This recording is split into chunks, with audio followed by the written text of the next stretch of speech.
Strict QC process, side channel blower testing.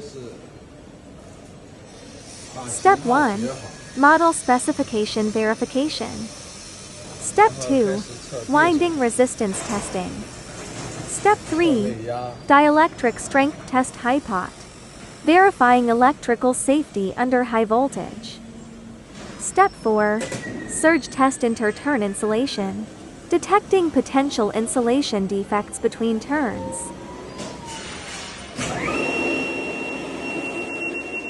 Step 5. Operating current test. Step 6. Negative pressure test.